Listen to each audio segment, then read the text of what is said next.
Hallelujah. I want to welcome you to the 2021 edition of Balm in Gilead. And I want to thank God for His mercy, His grace, and His faithfulness for you to be alive to witness yet another edition of Balm in Gilead. And I pray that you will witness many other years to come in Jesus' name. Coronavirus did not allow us to have it last year, and the last time we had it was 2019. But we thank God that hitherto God has been faithful to us. And I pray that the faithfulness of God shall continue to be upon our lives in Jesus' name. Praise the Lord. Balm in Gilead. Balm in Gilead is a healing program. In these 21 nights, 21 days of fasting and prayer, you will be receiving financial healing, spiritual healing, marital healing, physical healing, material healing, and every form of healing that your life requires. You will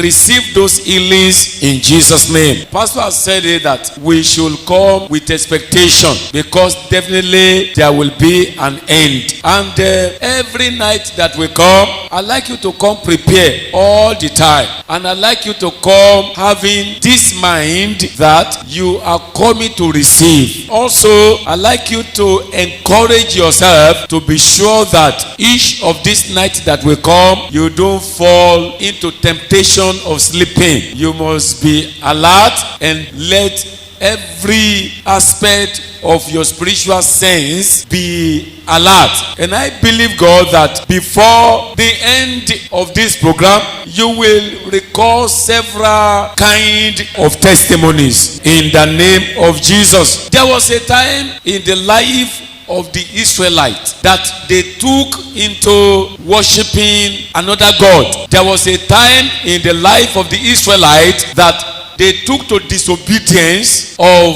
the instructions of God. And God was not happy with them. He sent Jeremiah to tell them that the way they are living their lives, committing adultery, committing fornication, stealing, lying, that it does not go well with him. And God kept sending Jeremiah to them. And the pastors, the men of God, they also were doing things the way they wanted. And things were going haphazardly. Things were not going the way it should go again. Men of God are taken to different kind of sin. The people of God in Israel, they were taken to different kind of sin. They were disobeying God with impunity, and God was not happy with them. They rejected God, and God rejected them. If you look at it from Jeremiah chapter 6 to chapter 7, God rejected them. And Jeremiah kept telling them, all that you are doing does not go well with God, and God is going to send you to become approved for the devil, approved for Satan, approved for sickness, and so many things will happen to you, and you are not going to live a pleasant life again. You're going to be dropping dead one by one. So Jeremiah kept telling them, and in chapter 8 of the book of Jeremiah, everything that God warned the children of Israel against began to happen. People were falling sick, people were dying. God rejected them. Enemies were able to overcome them. Things were happening. Businesses could not stand again. Children were dying. Many things were happening, pointing to the fact that the wrath of God had come upon the children of God. God was angry at them because He forewarned them, but they did not agree. And then things started happening that even the daughters of God, the women in Israel, they were falling sick and they were dying, and there was no any form of healing for them.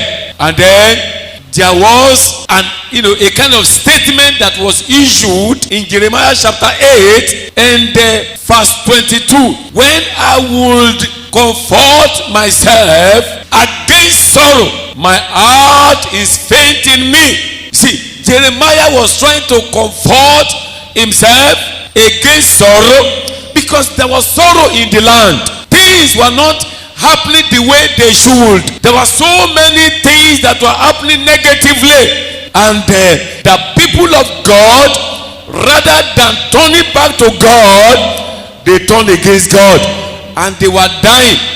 Things were not happening in their favor. And he said, when I will comfort myself against sorrow, my heart is faint in me. And then verse 19, he said, behold, the voice of the cry of the daughter of my people, because of them that dwell in a far country. Is not the Lord in Zion? Is not the Lord in Zion again? Is not the Lord in the land again? And the voice of the cry of the daughter of the children of God were being raised up because of sorrow, because of so many things that are negative that are happening to them. I pray for you in this program, sorrow over your life shall be taken away. Come on, I said sorrow over